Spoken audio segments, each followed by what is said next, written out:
that they haven't built out yet. Okay. So I'm like, could you build it out now? Which floor is that? I don't know. I don't know which one it is, but I've heard there's just one floor that they didn't develop yet. Really? Yeah. Maybe 7? 7, 8, 6. I don't know. I'm just guessing. 8 is all in PD. I know that. Oh, well. 8 and 9. Yeah, it's just kind of one random floor. They'll find a space for us. Yeah. Room closet. I've had offices in broom closets before. When I worked for the public schools, broom closets, yeah, literal closets. I'd go inside a classroom, inside their closet, and that was my office. Oh, good, Paul. Give me a clap and you're good. What's that? Yep.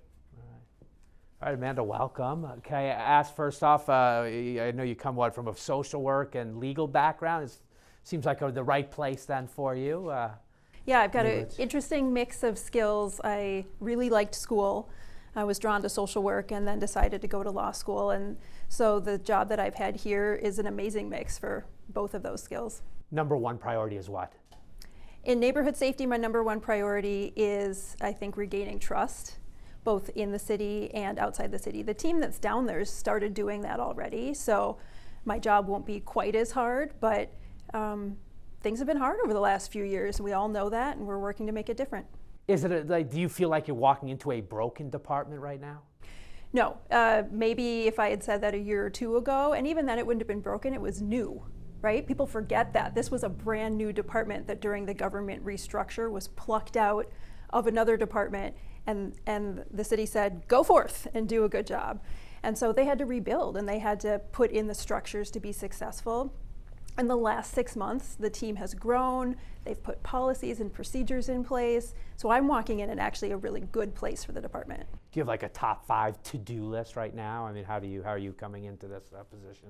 Well, I certainly have ideas. I always come in with ideas, but I think that has to be tempered with actually talking to the staff and getting to know them, because my bright ideas from the outside might not make as much sense when I figure out what they've been doing on the inside. So I always think about getting to know the staff and what's going on, and then I know they've been focused on invoices, drafting policies, streamlining, and increasing the fidelity of the contracting process, all of those things. Well, what size is the staff? How many people are on this team of yours? I think when we're full, there should be 25 approximately. We still have a few more to go until we're full, but we're getting there. And do you know offhand the overall budget of that specific department? That I don't have off the top of my head. It's day 2. Yeah, no, I know. I didn't know. I thought I'd ask. A couple things that Fox 9 has really kind of reported on in recent months. I want to start with the violence interrupters. Contracts were agreed to. My understanding, it depends which group you necessarily talk to, is those contracts, at least the last check, I might be a week dated, but they're unsigned. They were supposed to go into effect April 1. What is the status of those contracts with at least, I think, 5 violence interrupter groups at the moment? Yeah, it was the department's hope to have those contracts fully executed and people on the streets by April 1st. We obviously didn't hit that deadline, but I think the reasons vary and it depends on the vendor. So in some cases, I'm hearing one of the organizations still needs to get us proof of their insurance. In other cases, it's been background checks and drug tests, and in other cases we're still negotiating the terms of the contract. We really did something different with this contract than the department has done before by partnering with Cure Violence and following a lot of their recommendations. There were a lot of new terms in the contract that people weren't used to. And when we talk about that, I mean, that requiring health insurance, the smaller teams? Correct. Yep, health insurance, smaller teams, the background checks, the drug tests, but you named the top. Why not bring that type of work then into the city fold? Like, why are we still going through a contractor who might not have the wherewithal or the funding to support health insurance? If there is proper training, why still run through a little nonprofit organization?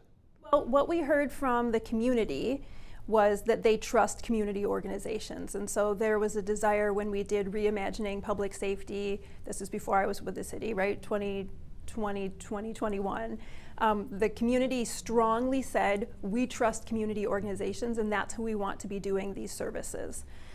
So we've been operating under that premise. And Quite honestly, I think that premise is still sound. We need an ecosystem where not every service is provided by the government, and there's a balance, to your point. Sometimes we try something with community and then we figure out it should be done in-house. Sometimes we figure out the opposite. We've been doing something in the government for a long time and that actually could be done better, more effectively by a community organization. So we're trying to find that balance.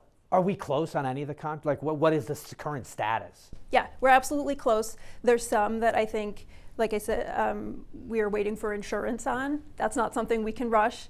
And others we can be routing for signatures fairly soon. So they're all in different stages, but we're going to have people out there pretty soon. I think one of the organizations still needs to hire staff. So every organization is in a different position. I thought I saw some hoodies and t-shirts at the scene of at least the quadruple homicide the other day.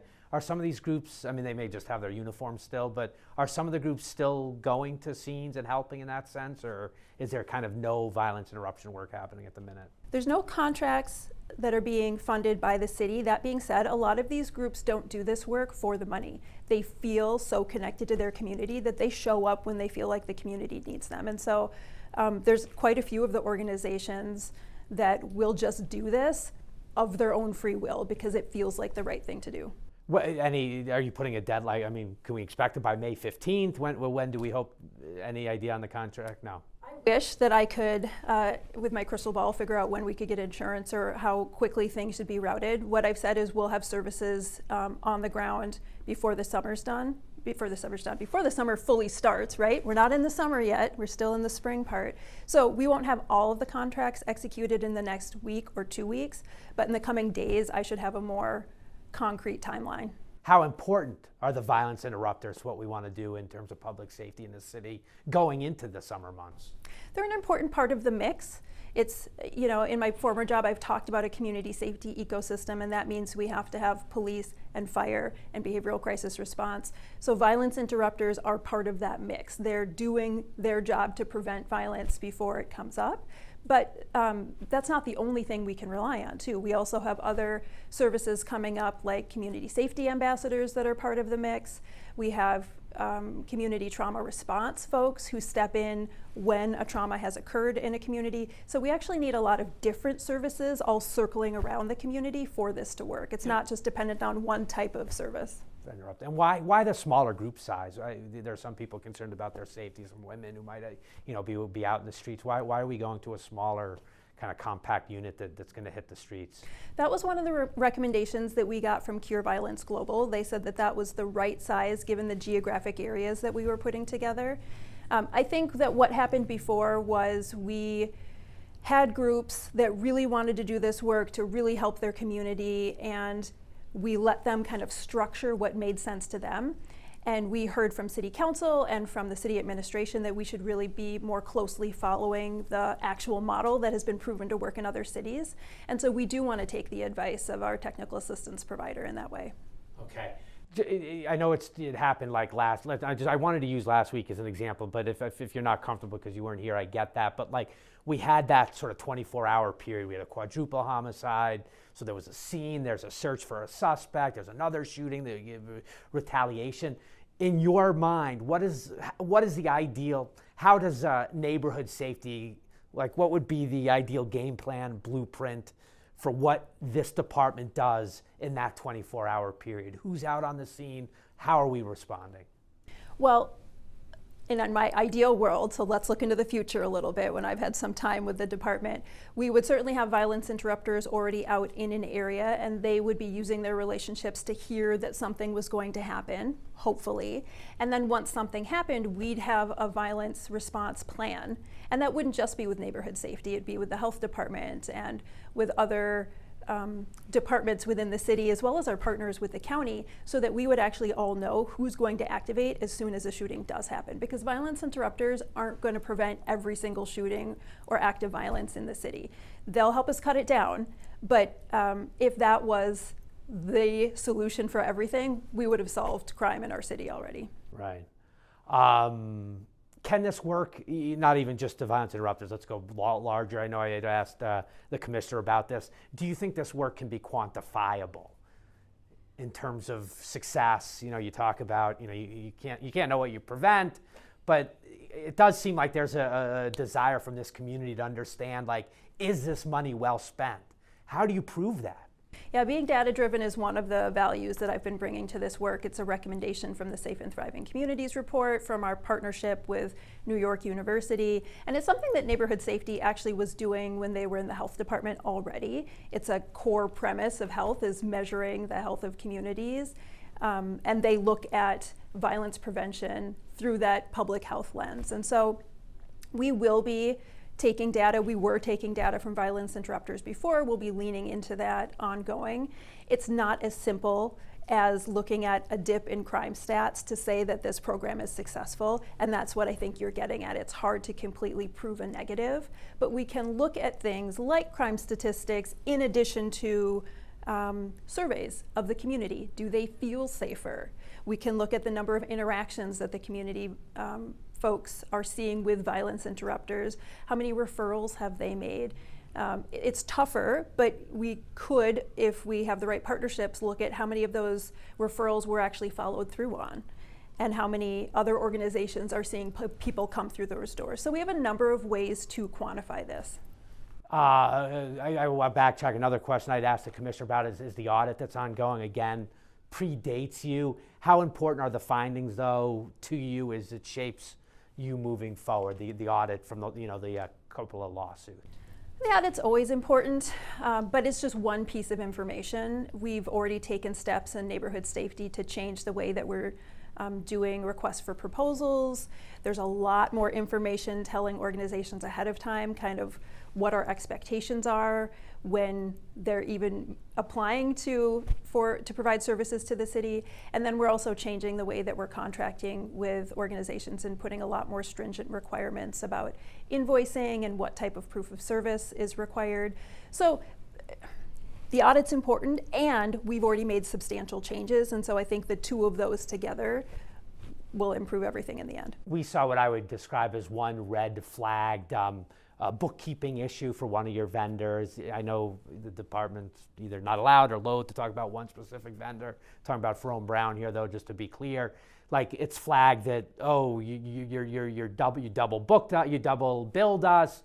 Here's your final warning. Is that an example of greater scrutiny on this process in terms of funding, in terms of paying, in terms of receipts that these vendors and contractors are expected to provide the city? Well, you're right in that I can't speak about that example specifically, but in general, we have very stringent requirements in our contracts now about what type of proof is required. And then even going back to the request for proposal process, we're ensuring that people have the financial wherewithal to actually manage a contract with the city, because this isn't just a grant or a philanthropic foundation providing money where people can just go forth and do good work. It is a fee for service, and we have to have all of the checks and balances to make sure that the money that taxpayers are putting into these services are used for the services that they expect. Can the taxpayer be assured that you're on this, that this department is a good steward of the funding? From what I've seen coming into this department, granted it's day 2, but I have been working with this department in my previous role. Yes, they have very stringent proposals, so much so that some of the vendors are finding it challenging because they didn't have such requirements before in the proof that they had to provide. And so I think they're getting used to the new requirements, but the department has put a lot of safeguards into place.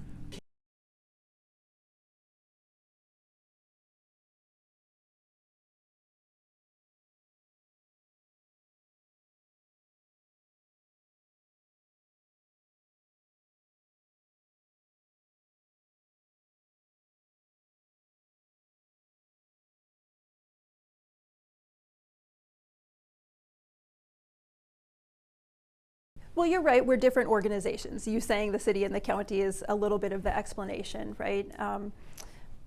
So we have our very own contracting requirements, we have our own invoice, people checking the invoices, we have our own pots of money that we're using, and so they are separate. And we've been trying to be more collaborative so that we don't accidentally create a situation where somebody might be double dipping on purpose or accidentally, right? Some of these things are not nefarious that I think organizations might be running into. but we just don't even want to set people up for the possibility that that happens. In addition to that contracting piece, we've also been trying just to be more collaborative on the services. So we've been looking at maps of where do we have service providers to make sure that we're not putting people in the same places, that we're complementing geography or service hours instead of duplicating. It's going to take some time for us to get through all of the contracts. The city's a really big place. The county's a really big place, but we're trying to do more of that collaboration. We saw one document that one vendor is booking 80 hours a week in two different, in both the city and the county, which totals out at 160 hours a week, well more than the hours in a week. To something like that, I mean, I know you can't speak to specifics, but broadly, are there some alarms that have gone off in some of the internal documents you've seen over the last few years in this department? Well, I can't speak to that particularly about the last few years because that's not something that I've been privy to in the role that I was in. Jerry McAfee, the situation with his violence interruption group, I know I get you can't speak specifics, but it did feel like that left a hole in the violence interruption ecosystem in a very specific either neighborhood or corner of the city. Is there a new vendor online that's ready to step in for the funding that was kind of lost in that last week before his contract was approved? I know that some of the work that the department has been doing is to figure out who can fill in on the north side. One of the things that we did when we talked with Cure Violence Global and looked at which geographic areas needed help was they gave us some choices, right? They didn't just say, you have to fill these 3. We asked for, tell us 4 or 5 that needed help so that we can look at which vendors have the best relationships in those, because that's the thing about this model is it's not just as simple as saying you provide this service, we can plug you into any place in the city. It's premised on that you have a relationship in that geographic area with those community members. So that's what the neighborhood safety department has been working on in the last few weeks, is figuring out who has relationships in the north side that can fill that gap. City Council, I know they've created some headaches for the commissioner.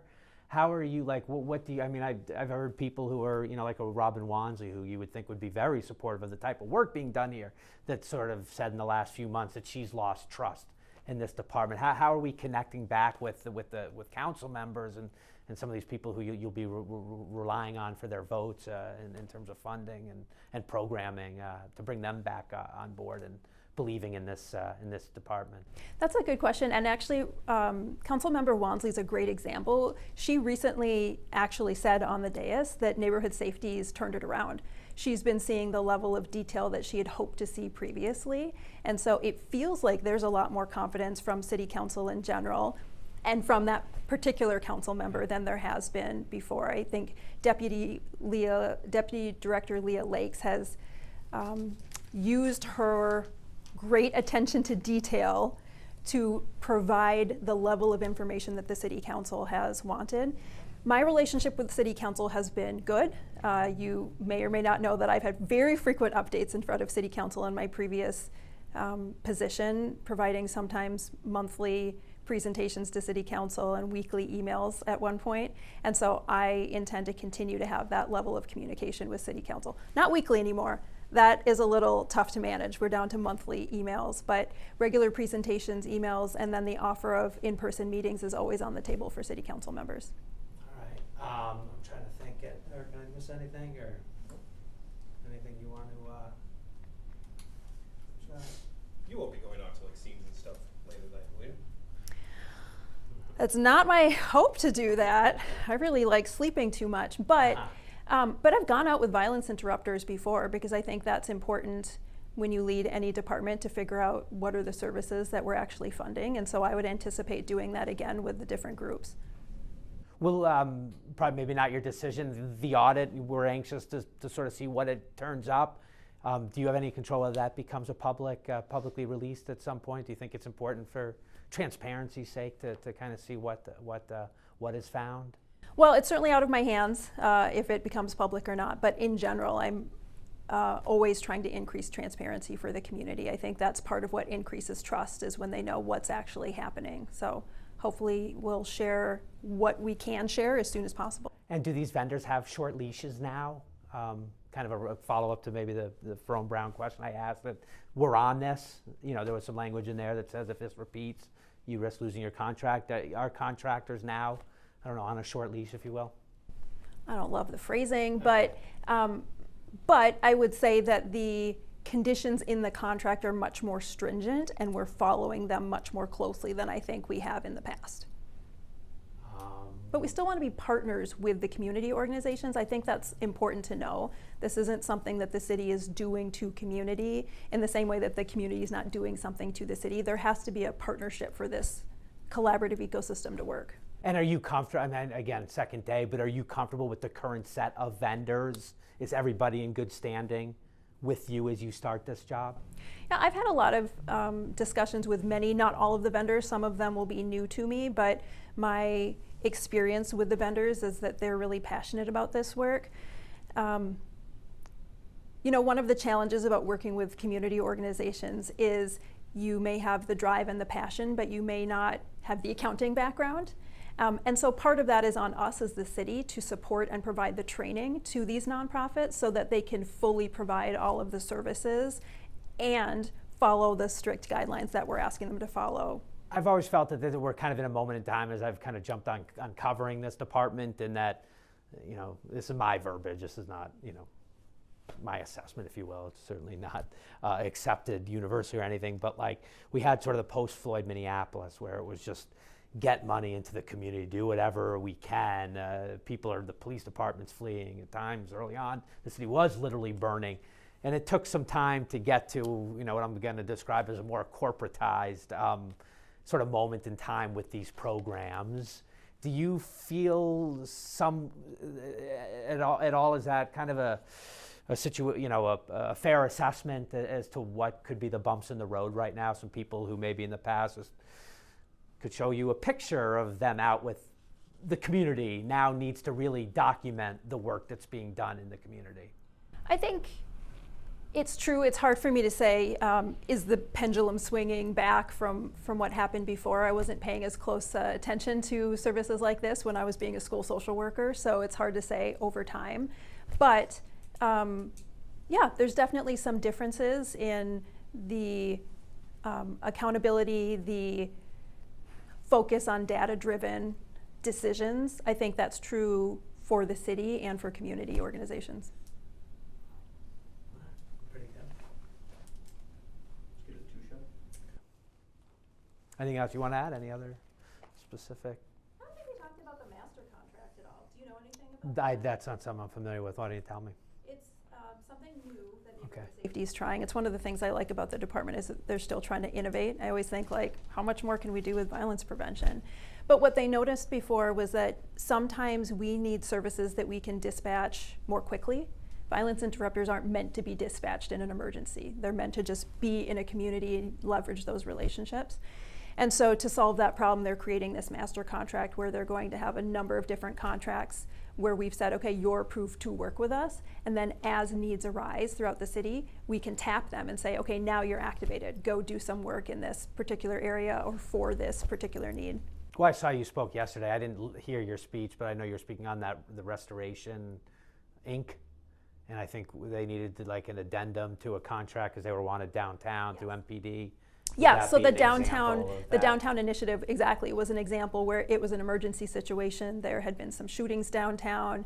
It felt like we needed all hands on deck, and so we did activate violence interrupters. And yet if we're following the Cure Violence model, we shouldn't have activated them in that way. They should have stayed in the areas that they were supporting. So this master contract would allow us to tap those organizations specifically for such emergencies. How is the intervention stuff working? Like, are you the more smaller group stuff that we don't see, at least the violence interrupters, we see them, you know, whatever, there is a visible presence, but these groups that are, you know, with whether it's YGVI or the gang group of violence intervention, do you like where that work is right now? Are you feeling good about that as you come in? There's a lot of different intervention work being done. To your point, there's a whole violence intervention fund that we've had in the past, and some of those things people see and some of them don't. It might be more of a localized program to keep youth out of trouble, right? More traditional violence interruption, and some of them might be mentoring people who are group or gang involved. We need all of those to be operating because people in our community have different needs, and so we can't just have one service that fits everybody's needs. Generally, they're going well. We're going to have to keep paying attention to the developing needs of the community and continue to adjust over time. Do you, and as we come in, do you feel like good work has been, like, is there a good foundation here? Are are you proud of some of the work that's been done? Obviously, this is a department that does have a black eye, as maybe not quite as you enter, but certainly over the last few months, the headlines haven't been favorable. It's been tough. This department has had it tough, and I applaud the team that has stuck through. Yeah, they've been called out in a number of different situations, and they continue to stay and do good work and do work that isn't flashy. Nobody really wants to hear about policy work and procedures to do contracting, but they continue to do that, and so they're setting me up for success. I think this department's pretty great. And are you zero allowed to talk about what specific group or organization? Is that just, she's not allowed to? Or? Well, I mean, I want to ask a Jameel Jackson question. Is that not, it's just not going there.